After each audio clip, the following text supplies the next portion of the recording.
will. All right.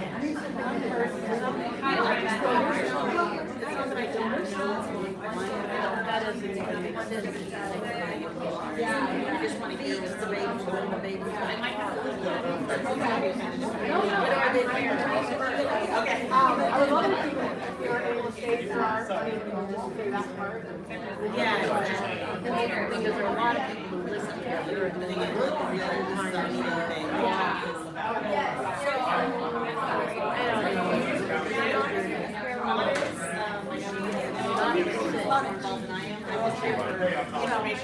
Okay, right.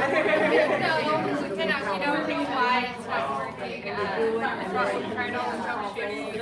Batteries, batteries say they're fine. Right. It says it's connected. It's connecting. So just say like five number. Okay. I did try like throwing it on the ground, but I did like sitting at my palm a couple times.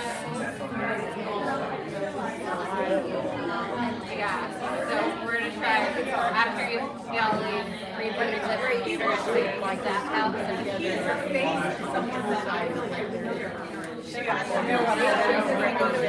we'll try that. oh, and that's Hopefully next month we're gonna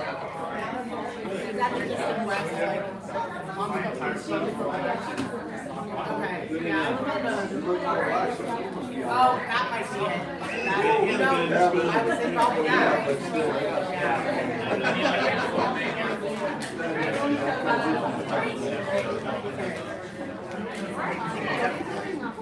Okay. I'll just say slide. The clicker. Yes, my husband and I live down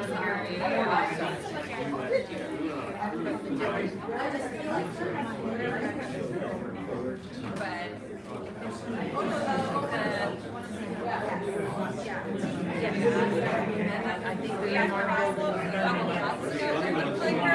but it was still working. You just had to be right at it.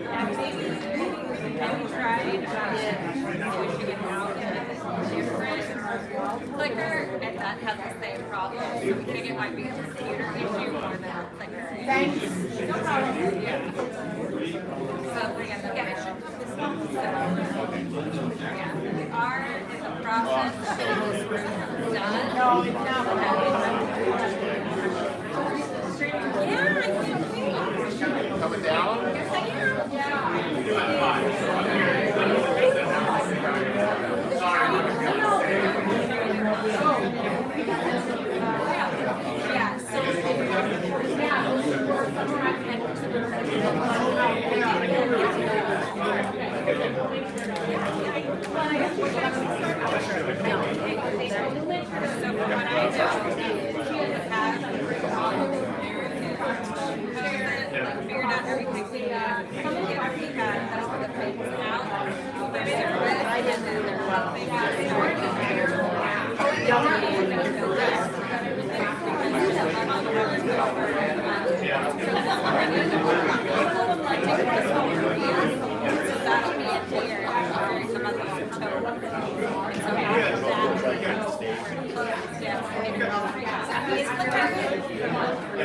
Cross all the fingers. Hope it works out. That's good.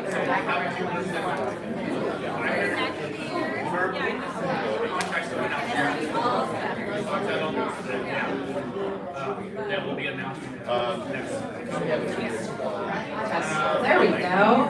All right, everybody, I'm going to ask you to take your seats. We're getting ready to get started here. Welcome to our June Fullerton Collaborative General Meeting. My name is Leanna Fercucci and I'm your board chair. So happy to see all of you today. We have a jam-packed agenda. We have a lot to get done today. So I'm going to jump right in. We are going to start with our board slate and budget presentation. Kevin needs to get out of here. He's our treasurer. He has some other appointments today. So I'm going to go ahead and turn the mic over to him to present our budget. Hello, everyone. I am going to give you the quick little financials for our budget for the past, what we're actually proposing for this next year. So, real quick, income side of things, we are projecting to have a total of, I'm sorry, I don't have this all up on writing. If you guys want to find details of everything, feel free to email Debbie and we will get that to you. But income-wise, we're looking at $24,505 this year. And then expense-wise, we are looking at $31,639. So unfortunately, we are going to be in the red for this next budgeted year. This has been an ongoing process for us. We've been trying to increase our income. Expenses have been staying about normal, but we have enough reserves. We have $30,000 in reserves that we've been always budgeting that we're gonna have to be pulling from that. So in the past 2 years now, we've been making concerted effort to start to bring in new types of income. One of those will be hitting you guys directly, but it's gonna be a very, very small, minimal amount. We're gonna be raising dues just slightly, and I don't think it's gonna be too much of a factor. If it is, we can still talk about that, I'm sure. But overall, we are making steps to kind of balance our budget, but we have the reserves to be able to withstand this for at least another 3.5 years. The one thing that we get to do, because you guys are all members, which means that you are a voting member of this board, we have to actually pass this budget, correct? Is that right, Lana? This is my understanding of it. So what I need from somebody that's brave, if you guys would be willing to actually nominate to pass the budget, would you be able to speak on that? Again, we are going in a shortfall, understanding that we have the shortfall of about $7,000 that we will be continually trying to make up throughout the next 3 years. Well, I so move. Thank you. Thank you. Can you take down names for that, whoever's taking minutes? And then, would anybody like to second that, please? Second. And then all voting members, this is only people who are paid their membership, so if you guys agree with that, please say aye. Aye. Anybody opposed? Thank you, budget passed, appreciate it. Thank you. Thank you, Kevin. So on that note, we would like to remind everybody that June is the end of our year for our membership year. July will be the first year or the first month for new members. We are going to be sending out those invites for the new membership for the next year. There will be a slight increase, as Kevin said, but we are willing anybody that renews in July to go ahead and honor the previous year's membership rates. So if you get on top of it and renew in July, you will not feel that increase. So we want to give you that incentive, especially for some of you that every little dollar amount matters. So we can give you that incentive to rejoin in July. So now we're moving on to our board slate. This is our board slate for the coming year. Give you all a chance to review that. We do have some new members on the board, with Daisy Perez from the city of Fullerton, Leilani Beck from St. Jude Medical Center, Providence, and Amy Choi from the North OC ROP. So we're very excited about those new board members. And I don't think know Daisy and Amy. Daisy, do you want to raise your hand? She's right here. Hi, Daisy, welcome. And is Amy here? Hi, Amy, there she is. And do we have Leilani? I don't know if Leilani was going to be able to be here today. So she was here last month, right? Yeah. Okay. So we would need from our membership, paid members, a motion to approve this, a second, and a vote. Move to approve. Thank you. A second from anybody? Second.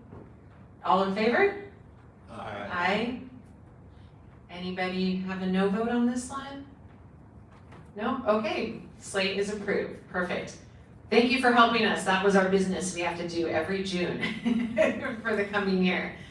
We will be meeting as a board together, like a mini in-person board retreat for our board meeting in August, and we will be going our executive director review during that time and getting ready to make plans for the next coming year. So if you have any input, just feel free to reach out to myself or Debbie at any time, okay? So with that, we are going to move on to our presentations for this meeting. We're very, very excited to be able to have our focus around housing. We know that the collaborative itself, one of our main subcommittees, the focus is around homelessness And we know that affordable housing goes hand in hand with solving our problems with homelessness. So this is a very, very important topic for the collaborative, and we hope for you also. We're going to be are we going in the order of what we have here for both of you? With Elizabeth coming up first?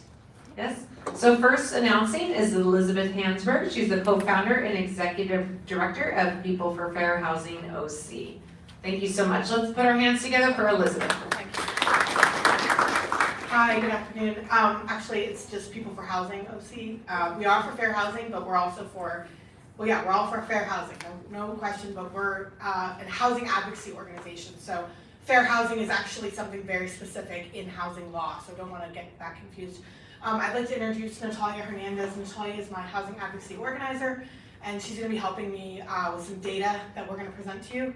So I think we'll just go ahead and get started because we're really tight for time. So next slide, please. Oh, okay. So this is a little bit about our organization.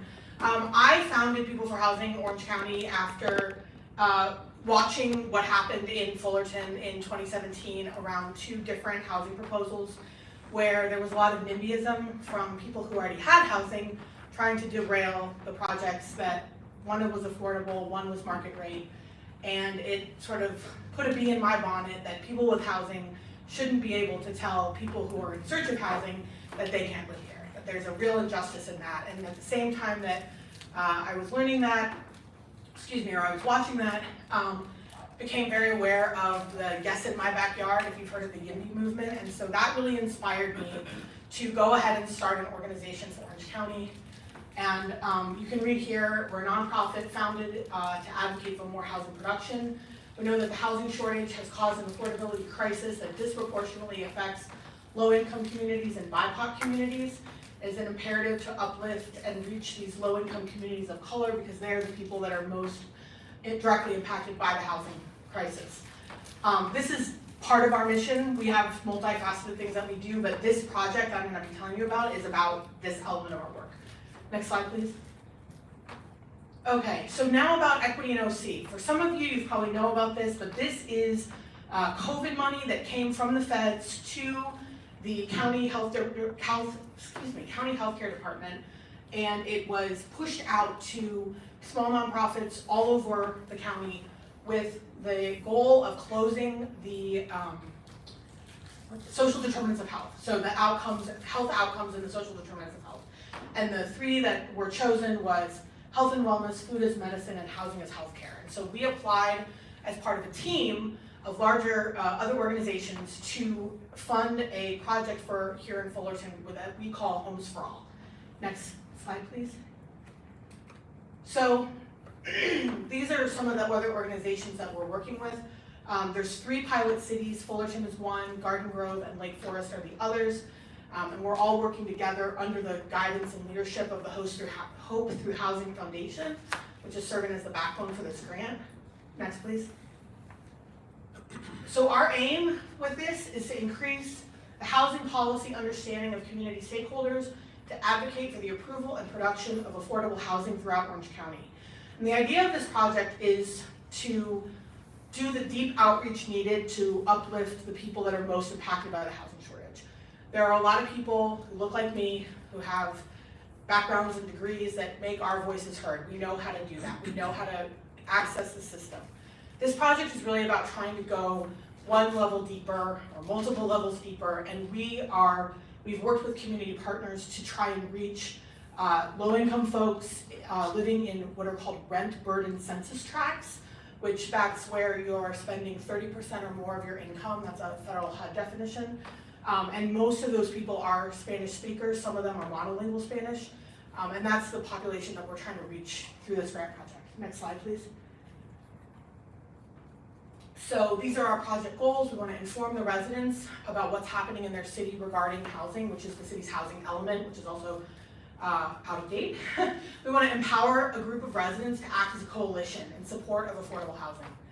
And we want to provide community support and accountability to the city to follow through with what is in the housing element. I was on the committee for the first version of the housing element, which has subsequently been trashed and then they've started over.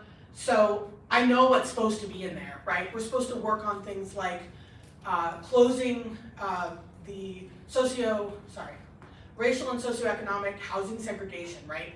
We are supposed to not put all the sites for affordable housing down by the railroad tracks. Those kinds of things. Where are we going to locate affordable housing? Those types of questions are what we're trying, that's what the housing element is trying to get at. So it's really important that the community understand those things so that we can provide that accountability. Next slide, please. Okay, is this my slide? Yeah. So this is data that comes from the United Way. Okay, the United Way just finished a study on evictions. So this is evictions for renters. And Orange County ranks 10th in the number of renter households in all of Orange County. So there's 34 cities in Orange County, and we have the 10th highest number of renter households. Next slide, please.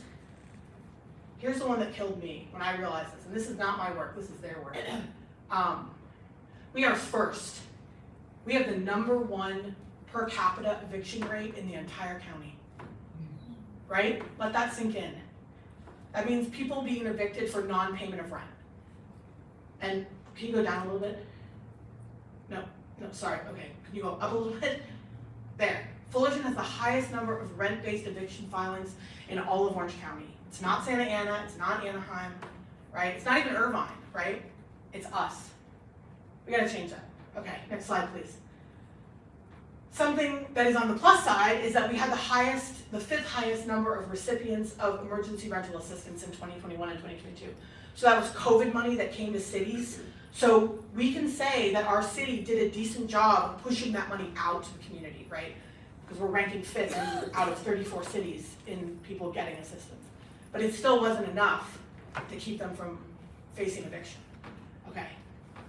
So one of the things that can you go down one more for a second? Okay, so I said that we were trying to do deeper work to get at communities of folks living in rent-burdened census tracts, monolingual Spanish, some of them. So we used, graciously, 3 community partners and held a series of listening circles. And our partners were the Center for Healthy Neighborhoods, Solidarity, and the Orange County Congregation community organization called OCO, and they're an organization that does power building mostly through the Catholic Church, and so we were using the St. Mary's community. We were using their network because they're trusted in the community, right?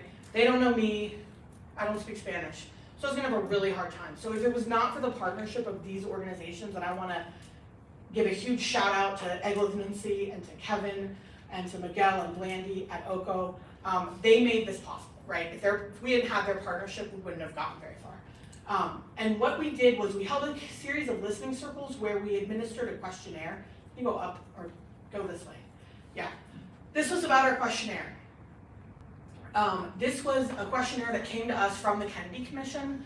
A lot of you are probably familiar with them. They do housing advocacy for affordable housing at the very low and extremely low income levels. And we were really trying to capture information about the community that was not captured in the census, right? So a lot of issues like housing overcrowding, how many people are living in your home, but how many families, right? It doesn't count, it's a head count, but is that 2 families, is that 3 families, how are those people related to each other?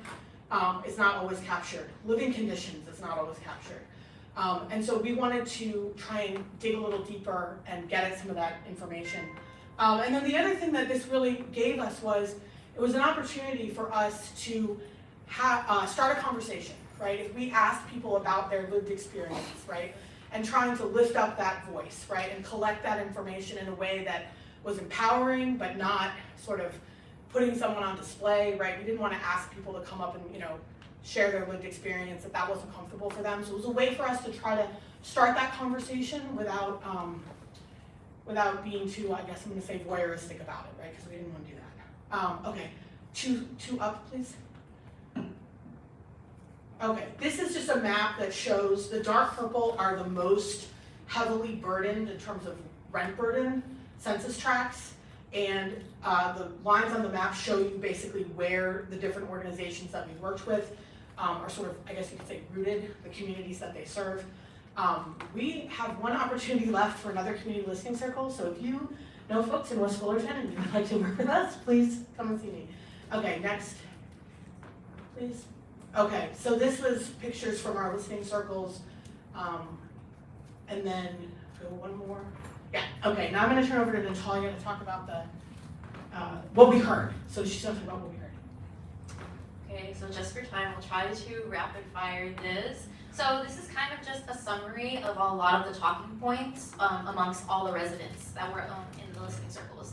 So the first one is low income residents identify with the othering of future affordable housing residents. So, and we believe that this is a function of NIMBYism by existing homeowners, and it makes Fullerton seem like an unwelcoming community. And then a huge talking point was just about the power disparities between tenants and landlords. So these power disparities create hostile tensions and makes residents feel really vulnerable and overall puts them at risk for housing insecurity. And then these next 2 points are kind of twofold. So housing conditions correlate to outcomes of public health. So when I say that, I mean like the physical conditions of the unit, like they're not up to code. And then similarly, like housing overcrowding is a determinant of mental health. And then another huge talking point throughout all 5 of the listening circles is just rent is just way too high. It's incongruently rising in comparison to the wages received by the working class here in Fullerton. And then additionally, our residents are vulnerable to income instability. You know, short-term daily work is common according to the concerns shared by the residents and compared to regular W-2 employees, if you wanted to get technical in that way. And then lastly, residents are just limited in housing opportunities. They're impacted by the lack of homes that are affordable. There's just ultimately nowhere to go. So right here is just like a quick overview of how we use the housing questionnaire. So the 30 questions were designed to capture measures of rent burden, overcrowding, demographics, public health, and civic engagement. And then out of the 5 listening circles that we did here in Fullerton, we gathered 90 responses. And then we wanted to preface that the responses represented a large demographic of Hispanic mothers and families due to the ties of the organizations that they're a part of here in Fullerton. So after looking at all the data, we came to a solid 3 conclusions. So the people we surveyed are renters who have lived in Fullerton for a long time, and they have deep ties to the community. And we were overall really surprised that a lot of people have been here for more than 6 years. Like that was the overwhelming majority. And a lot of people are really concerned of their overall ability to stay in their current housing situation for the long term. So we conclude that there's just a risk of displacement for long-term residents. And rents are regularly increasing and it's just incongruent with wages. And then conclusion 2 is that apartments are not big enough to meet family sizes. The average type of unit that people were in was a 2-bedroom, and the average amount of people that are in there were ranged from 4 to 5 people. So in terms of us and our advocacy, we need to advocate for larger sized apartments, more than 3 bedrooms, and future affordable developments. And then the last one, living conditions are just at the forefront of residents' main concerns. So overall, the city's code enforcement efforts and results need to be improved. So our main takeaway was that, so I'll just preface this by saying that I'm not a social worker, I'm an urban planner, and if I look familiar, it's because I was on the Planning Commission for 3 years. So I'm not the person who ever thought I would be meeting people's needs in the moment, right? I was doing long-term housing advocacy, right? Trying to get ahead of this problem. And what has become very apparent is that it's our work cannot be an either or, it has to be a both and. So in as much as I was doing the long game of housing production, it's really important to play the short game of meeting folks' housing needs in the now. And this is the group that we have worked with, or that we have, who have graciously shared their lived experience with us for the past 3 months. They don't have time to play the long game. And so that's what we learned from this, or I guess I could say that's what I learned from this. And they're not mutually exclusive issues. And the fact that there is nowhere else to go is why rents continue to rise and people fear displacement. We have some flyers in the back. If you're interested in this project, we are not done. We have another year to go. And we're going to be including things like housing policy seminars. and advocacy training. And so if you're interested, please take one of our flyers or see me for a business card. Thank you. Thank you. Fantastic, thank you so much, ladies. Okay, next for our discussion around finding hope in housing, we have Arif Mansuri. He is the chairman for the City of Fullerton Planning Commission.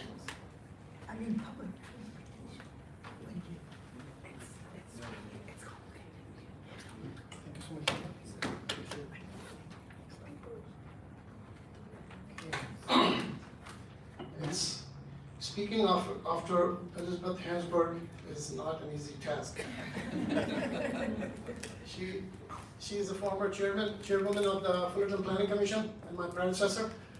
And last year she was nominated among the 125 most influential people in Orange County by the Orange County Register.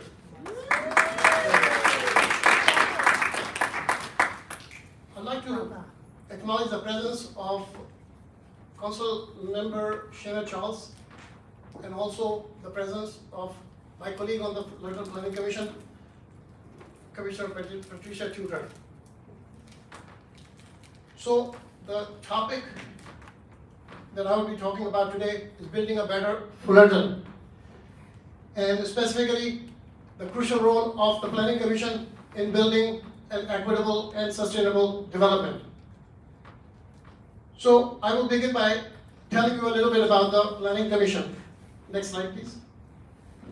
Okay. So the Planning Commission serves as an advisory body to the City Council. It is made up of 5 members and it acts as a collective body. Decisions are reached through majority vote. The Planning Commission meets in the City Council chamber in the City Hall every other Wednesday at 6:30. The picture that you see is not, actual photograph of the Planning Commission. I'll introduce it. So for the reasons like I may be making comments like that throughout my presentation, I'd like to say that views expressed in this presentation are my own, and I don't represent the City Council or for that matter, Planning Commission or myself here.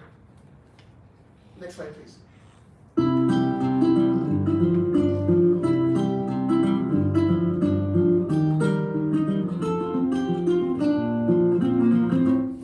Jen, please call the roll. Commissioner Dino, Yes. Commissioner Gambino, Yes. Commissioner Tudor, Yes.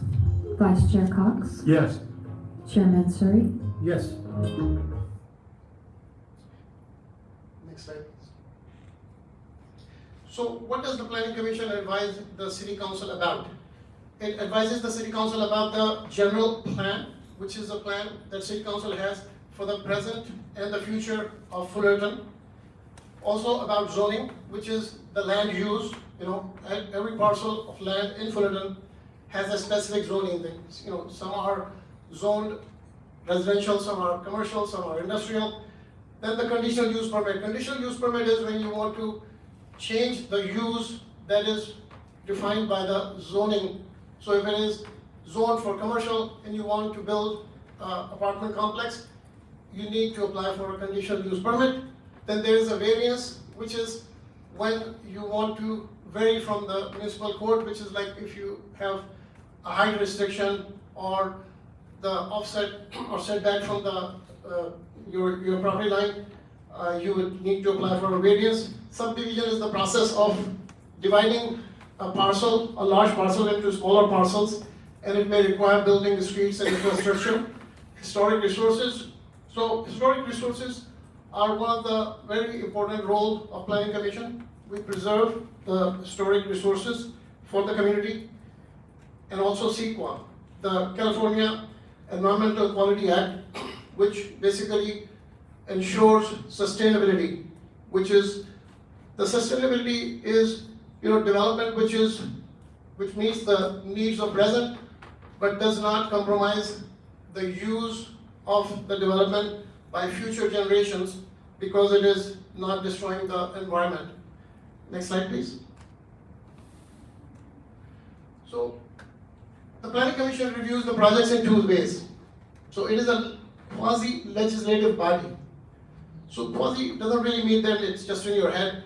Quasi really just means that though the Planning Commission is not a legislative body, but it has powers and functions that resemble that of a legislative body. So it advises the City Council on matters that can, after adoption by the City Council, become the law or policy. Next slide, please. It also has the function as a quasi-judicial body.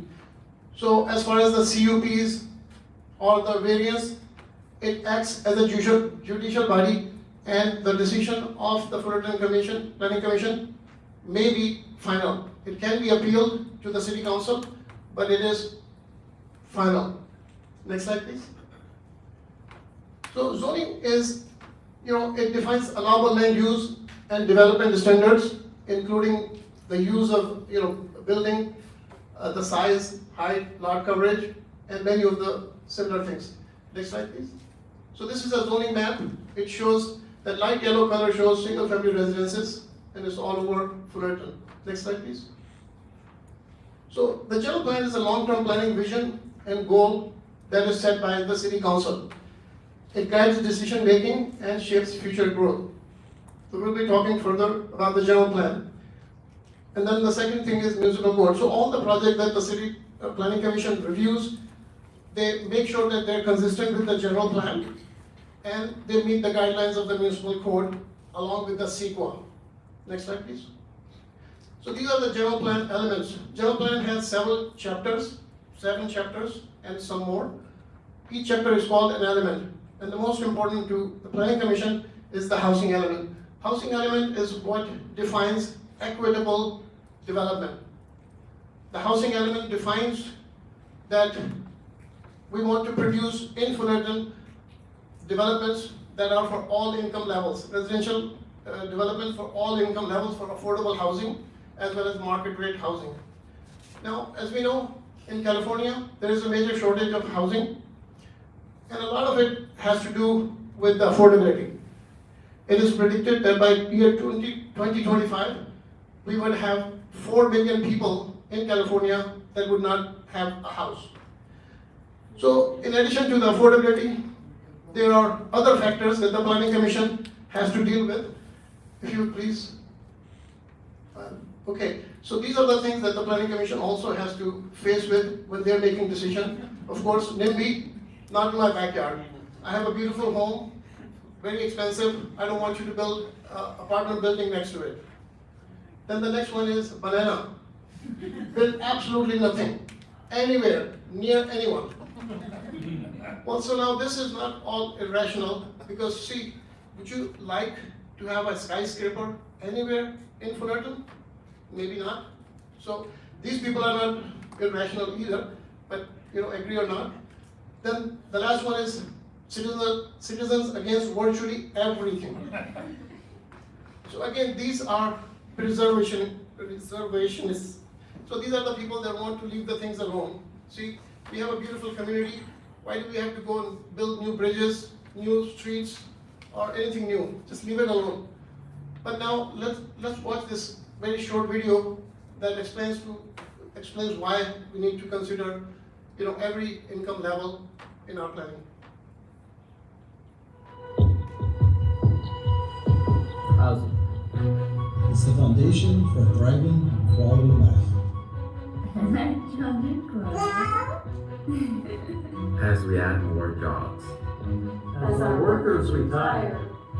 We need to make sure we have various housing options to accommodate the changing demographics and housing needs in our community. We want to be a place where all of our community members can find safe and quality homes. However, in the last decade, for many people like seniors, first-time home buyers, And people with disabilities. It's been hard to find housing that works best for their circumstance. Additionally, many essential workers like teachers, firefighters, and nurses have been struggling to find housing that meets their income levels. as a result, we're living in communities further away, leading us to drive further distances. adding to air pollution and traffic congestion. Leading to less time spent with their own families.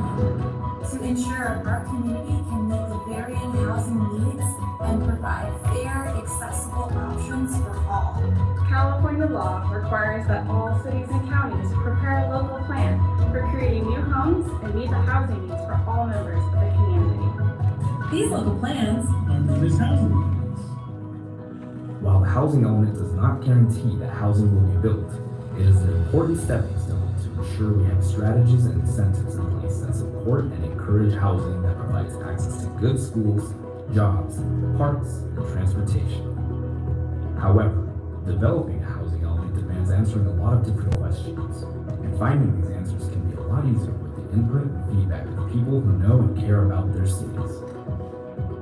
Let's work together to figure out the best approaches and areas for providing homes to everyone who lives in our community.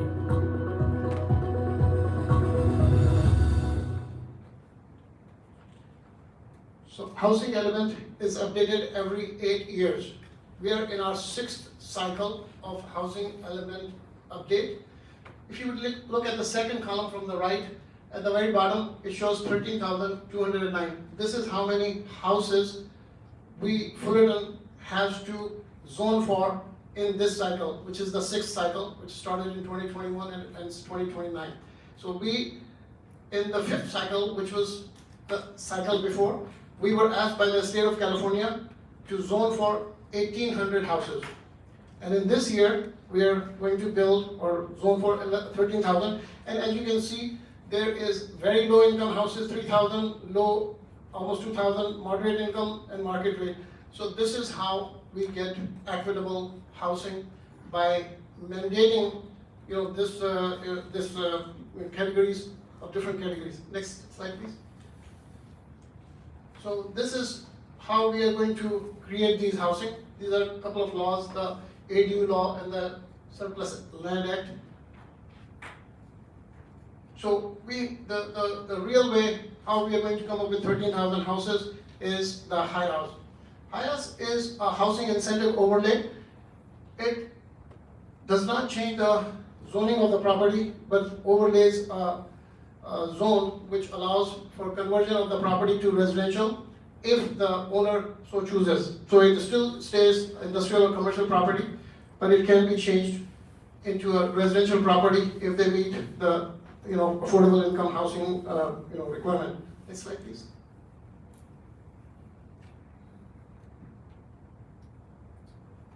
So these are the type of houses that will be built under HIAS.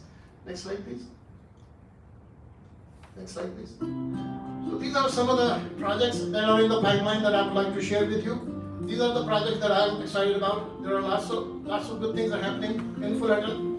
The Fullerton Planning Commission and the Fullerton City Council are working on many projects and many policies that would hopefully make Fullerton even more sustainable, the developments in Fullerton more sustainable and more equitable. So this is the Fox Block, which is right next to the Fox Theater, and this is many restaurants and a brewery and open dining concept. Next slide. This is, by the way, on Harbor and Alice. This is a project which is right by the train station. It has 140 residential dwellings and has affordable housing, as well as 124 room hotel. Next slide, please. This is a Puente Common on 1600 Commonwealth Avenue. This is 62 dwelling units, residential dwelling units, and these are affordable housing. Next one, please. This is the Goodman Logistics Center on Orange Park.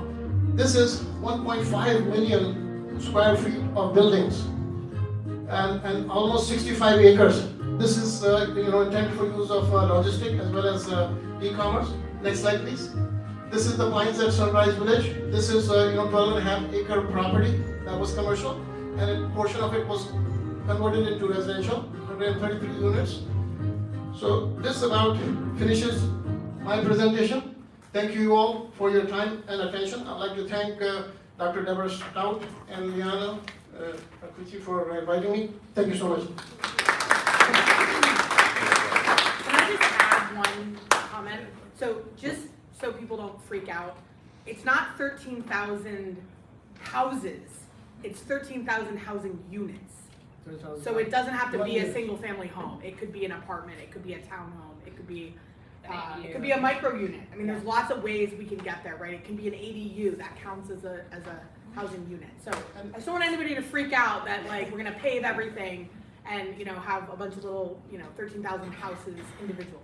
And again, we're not required to build it, we are just supposed to zone for it. Yeah, make room. So the city cannot make anybody, you know, develop anything. City can only zone for it and then hope that we have enough incentives for people to build housing. Yes, please go ahead. So, those who don't know, Councilmember Charles. Hi, Daisy. Good to have you. So I have a question for you as a housing advocate connected in with the state also. Okay. So one of the things that Fullerton has that's wonderful, but also a little bit unique, although there's 22 other cities that join us, is we have this humongous Cal State campus. Yeah, it's the largest Cal State in the system. Yeah. And it is, since 2021, they have already built hundreds of units, and they're planning on building thousands more. They want to become a residential campus. So do you see any potential at the state level for them allowing that to be counted towards the RENA number? Because I'm thinking that seems fair, that we should have it counted towards our RENA number. That's a great question. I don't know. It hasn't, I mean, there's been a lot of discussion in this last budget cycle about there was money that was earmarked excuse me, for the Cal States, the UCs, and they were even thinking about giving it to community colleges to build housing for students. Because we have a budget deficit, I believe that is now maybe not going to happen or not going to happen at the level that it was going to. But that's a really great question. I have not heard any rumblings about cities being able to count those units towards their RENA. The other thing though, we could start those ones, but you also have to keep in mind that the city has no jurisdiction over what Cal State builds on its own campus. So if they wanted to build, you know, 100 dormitory units versus, you know, 100, I don't know, practice rooms for piano recitals, the city doesn't have any jurisdiction to tell them what to build. So that is true, however, we are also required to give them fire services for free. So I feel like if we're required to provide their city services, then well, we should maybe, get yeah, some credit. it's definitely something I would say bring it up with your legislator at your assembly district level, and that would be Sharon Quicksilver. I'm multitasking here as videographer and MC. So I'll just make one more plug for our project, which is definitely we want to definitely uplift the voices of people that are living in Rentford and census tracts, and we want to make that that advocacy accessible. So we're going to have it in 2 languages, but it is not limited to low-income communities or people of color. If you are interested in housing advocacy, you are interested in helping facilitate the growth of Fullerton to be more of an equitable community, in closing the racial wealth gap through first-time homebuyer programs. If you are interested in your children having a place to live when they grow up and believing that they won't want to live with you forever, please be my friend. Please come find me. This is the town where I started the work. I'm super passionate about making it happen, and I would invite all of you to don't be an NIMBY. Say yes to housing. thank you. Thank you so much, everybody, for a wonderful, wonderful discussion. And thank you so much to our chairman of our planning commission for that great presentation. It was really, really great. Okay, we are going to move on in our agenda. We have a member spotlight from the Fullerton Historic Theater Foundation, Todd Huffman. Thank you, everybody. How many people have been inside the Fox Theater? Raise your hand. Oh, see, not that many. Future looks bright. Okay, next slide, Deborah. So the Fullerton Historic Theater Foundation. Who are we? There's 8 of us. We come from all professions, walks of life, etc. We meet monthly, formally, but a lot of us are involved on a daily, weekly basis, working on that pile of bricks on the corner of Harbor and Chapman. But it all started with the 2 visionaries, Chuck Estes and Jane Reifer, who started the foundation way back when, and what ultimately landed to, next slide, to the saving of the Fox in November of 2004. And does anybody know why we have a picture of Clarence from It's a Wonderful Life up there with Jimmy Stewart? Probably not. Because our volunteers who are underneath the Fox at the 25th hour of the 25th hour with picket signs, with a counter, looking at how much money we still need to raise. This is who they called our anonymous donor who walked in at the last minute with $1 million. So, nobody but me and Jane Reifer know who this gentleman was that walked in, but he gave us $1 million. And so our volunteers call him Clarence. So, next slide, please. So the Fox didn't look so good at first when we took over in the winter of 2005. Next slide.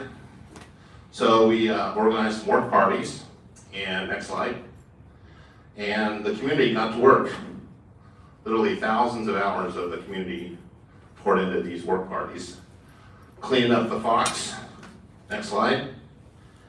That is what the tea room looked like. Next slide. And you never know what these guys would uncover. Next slide. They thought we were at the wrong place. But they got it cleaned up enough to where we could have some events, like this is our bootleggers ball we had. Next slide. And we showed Jaws for the first time in the Fox in 31 years.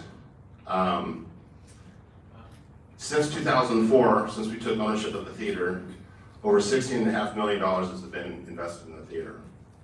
And that included, next slide, seismic work, new interior structure, the complete Firestone building, which is now Drip Coffee, restoration, fire suppression system, exterior plaster work, rooftop sign restoration, and various other items like the tea room's window here being restored.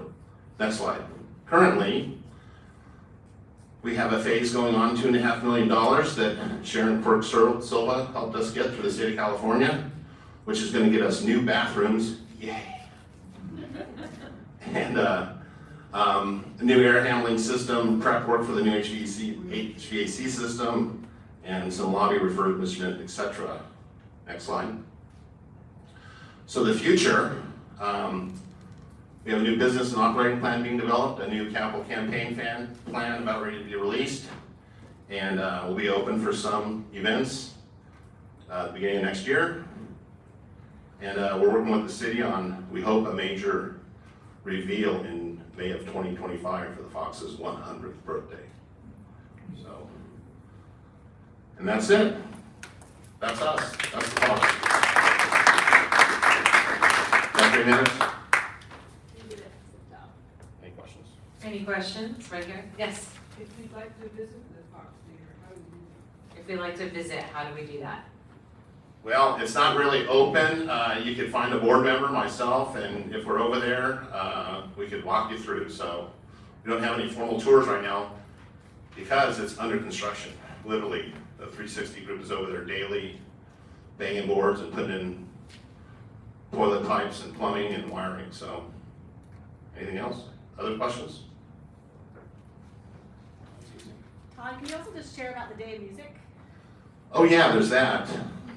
So the Fullerton Historic Theater Foundation took over the Day of Music event, and it is happening a week from Wednesday, June 21st in the Plaza, and it's a fundraiser for the theater, and it's going to be a lot of fun from 2 to 9 p.m. in the Plaza, but also at 20 other venues around town. So if you like music, there's over 40 acts going to be performing throughout Fullerton for the Day of Music, and it's our 9th year doing it, and it's going to be a lot of fun.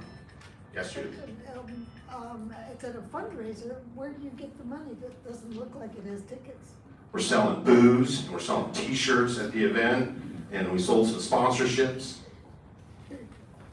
and we're asking for money over there, so. Well, you'll have little buckets so we can. Well, we'll have a place, the theater will have a booth, I'm told, so. Okay, yes, sir.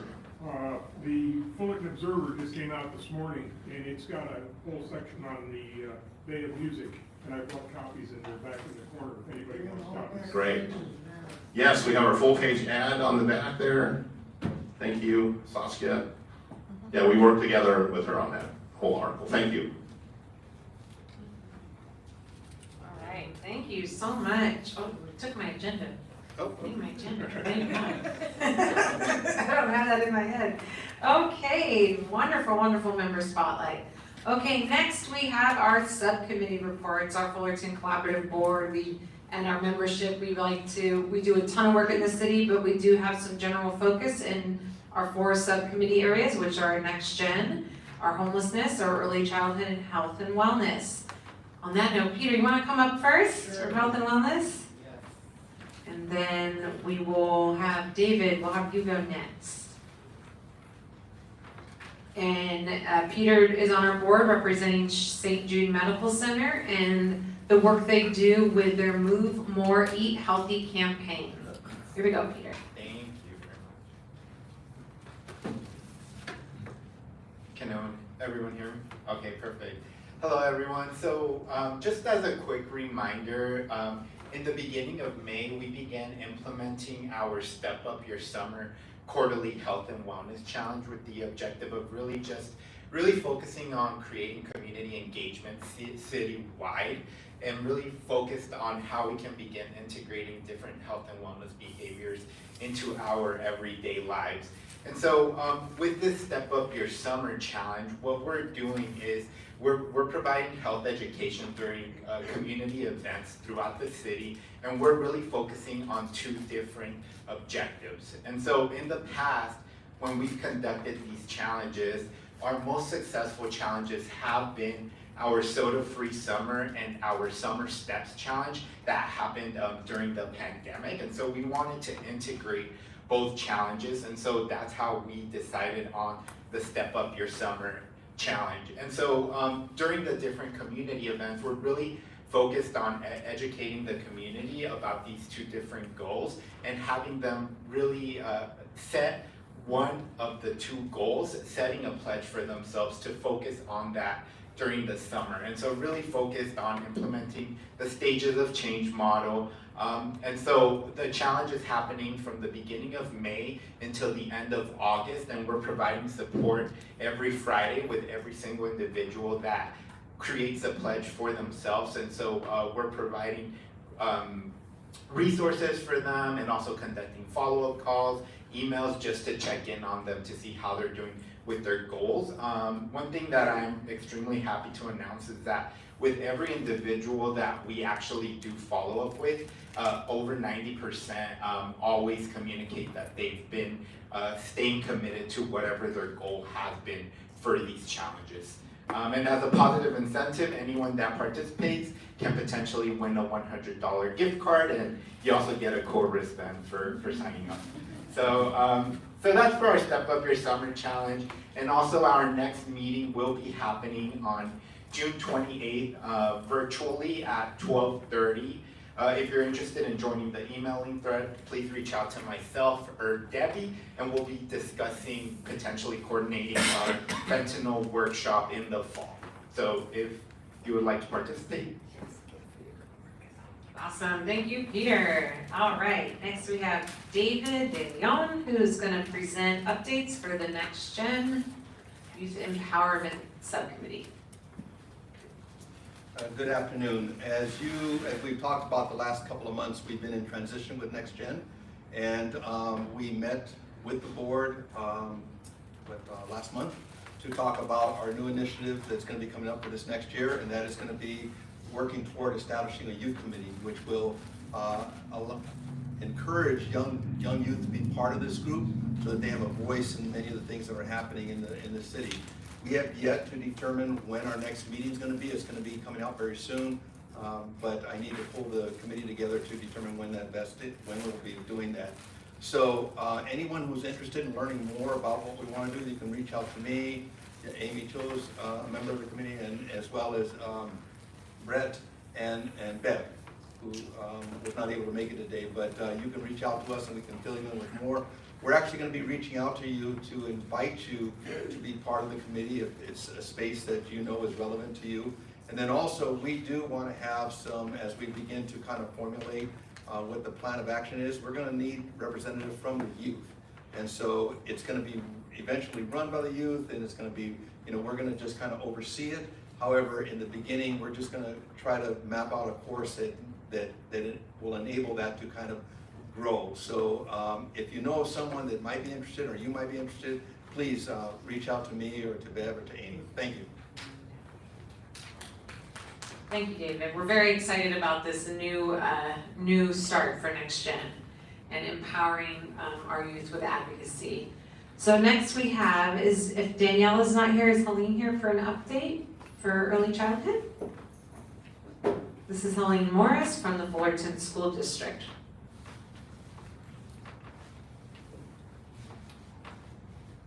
Hi, I'm Helene Morris. I'm the Director of Administrative Services with the Fullerton School District, and I'll just be giving a report out of the Early Childhood Subcommittee. Our last meeting took place on Monday, May 22nd, 2023, and at the meeting we acknowledged May as Mental Health Awareness Month. We also welcomed guest speakers from 6 organizations and our departments within those organizations as follows. First, we had the Fullerton College Lab School, talked about mental health for teachers, parents, and a partnership with Kaiser. Second, we had Startwell, which talked about infant and early childhood mental health collaboration. Third, we had Brick Consulting, which is building resilience in communities and kids. Fourth, we had the Fullerton School District's preschool program, talk about some family events that occurred during May. Fifth, the Fullerton School District nurses specific to preschool presented some resources for families. And sixth, the Priority Center presented about parent training and developmental screening. Our next meeting will take place via Zoom at 3:00 p.m. That date will be communicated from Daniela, our BC, who is our committee chair, but couldn't join us today, but she'll be following up with more information. Thank you so much. Thank you so much, Helene. And then I do not believe we have one of our representatives here today for our homelessness committee. So we will give you whatever updates we have. Our next meeting for that is to be determined. Summer's tough for all of us, right? School gets out and everybody's just like, let's take a break. So we will be following up with next steps for that subcommittee and their next meeting date, and we will email that all out to you. As a reminder, we are using this QR code today for your sign-in. So if you could please pull that. You can use your phones right now to get in on that and to sign in. This is also going to be a survey that we're going to be utilizing for our next meeting, which will be in August. We are dark for the month of July. We do not have this meeting in July due to the fact it's summer, but we are right back in on August. And we will be doing this survey and going over the results during that meeting with some discussions. So this feedback on the survey is very, very, very important to us. It helps us shape our priorities for the coming year and how the Fullerton Collaborative can support you and your organizations. On that note, we are really also, one of the initiatives of the board is to really try to raise our membership of our residents. We don't have a lot of resident and business engagement in our meetings, and so if you could recommend, and even you could push out the survey and to them and start like maybe getting some referrals for us for resident engagement and or business engagement, it would be appreciated much. We really want all the voices of our Fullerton community heard at these tables, and so anybody you believe you could share this with and give them the opportunity to join us in the coming year, we would appreciate that very much. All right, so we have about 5 minutes for some announcements. I love this part of the meeting, and we can pass the mic around if you have any announcements. Debbie has an announcement. I have an announcement. It's actually up there. I want you to recognize we have our new intern for the summer, William Matthews. Thank you for joining us today. He's going to be helping us with a video project and updating kind of like who we are as a collaborative. And so if you are interested in being on video camera to talk about the collaborative, what it means to you, he's going to be reaching out to you and be able to connect with you and do a really quick video, and we're going to have that on our YouTube channel, right, William? Yeah. Anything else they need to know? If honestly, I'm gonna take one of these, and if you're interested, just come to me. I'm gonna be sitting over here, and I will just take your email, and you might get a response from me, and I might ask you a time, or we might talk over Zoom, But that's basically it.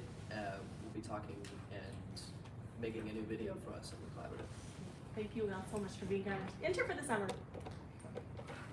Okay, do we have any other announcements? We have some new individuals. Right here, okay, let me just set that, oh, hold Hello on. everyone, my name is Deanna White and I am the new adult librarian for the City of Fullerton's Public Library, and I'm so excited to just be here and to hear all of the things that are going on, and hopefully we can collaborate and have programs and lots of fun new things here. But I did want to let everybody know, because I feel like this is so important, is that you can actually check out a California State Parks pass at the library. And not everybody knows that. You know, you think it's just books, but I was just informed we actually have 50 of these passes. And so this is a really great way to reach the underserved community that may not be able to afford, because they're like $100 and some. But we do have 50 of these that can be checked out at the library, just like you would check out a book. And we have the summer reading program startup, which we always know is for kids, but just so you know, we are offering it for adults and teens. And the adults, you just read and enjoy. You don't really have to sign up, but then you come and do a little review, and the winner will get a California Parks Pass for free for the whole year of the 2023-2024. So those are just some exciting things that are going on, and I'd love to talk to you guys, so please come up and talk with me. Welcome, we're so happy to have you. Anybody else? Yes, Rosa Maria? Okay, let's give you the microphone. I'm Rosa Maria Gomez Amaro, and I'm with the YWCA of Orange County, where the W makes the difference. Okay, you know what that means, women, right? So we're having a youth empowerment and digital training program this summer. I have the flyer on the table over there. Contact me if you're interested. It's for teens aged 13 to 19, and it's several modules, focuses on Google Documents, everything that's in the drive, all the applications that go into the drive are things that are covered. For kids, it may be sort of a refresh, because so many of them have been using these products during COVID. So we're adapting to that knowledge that they already have, and kind of moving through it and hoping to get to the more fun schedules later on into the program. So contact me, Rosa Maria Gomez Amaro, rgomezamaro@ymail.com, or you take a flyer and there's a QR code on it. Thank you. Anybody else? Oh, we have one over here. Hi, good afternoon. My name is Alejandra Cook and this is Bailey, and we're part of America on Track. We just recently got funded to be working here in the city of Fullerton on a tobacco prevention grant, specifically on tobacco retailing and flavor products. And we also have a lot of many other projects that we do throughout the city. So if anybody has any questions, we're right here. Thank you. Thank you so much and welcome. Oh, over here, yes.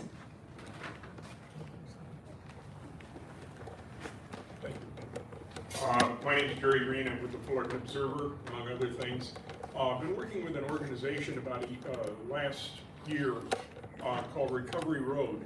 And they are one of two organizations in the area that have been approved by the health department to provide Narcan. And so it's free. There are 2 doses. It's the nasal process. And anybody that wants it, I've got some here, but you can go by their location on Orange Store at Placentia Boulevard. It's 2370 East Orange Store from 9 in the morning until 6 in the evening. And just pick it up. They've given 22,000 doses out. So anybody, it's not just for people that are on drugs. Fentanyl has been a major problem. In fact, the next issue that's coming out in the Observer, we're doing a special on that, on the Narcan, and I'm sorry, on the fentanyl problem for poisoning. People are getting into that, and just having this with you as a safety in your car or whatever, it's good to 2025. And if anybody's interested, I've got a case of it here, and we've got some more in the car. So thank you. Can I say it's free? It's free. Hello everyone, my name is Rosario. I'm an outreach coordinator for Hope Builders. We have a lot of classes beginning this fall, so we have different start dates for our construction program, medical assisting program, and child development program. Around this time is a good time to start if anyone's wanting to further their education or looking into a career change. Our program is perfect for them because it's all completely free. They get paid while they're training and get all materials provided, and once they're done, we help connect them to a full-time position. So if you want any more information, then feel free to just let me know.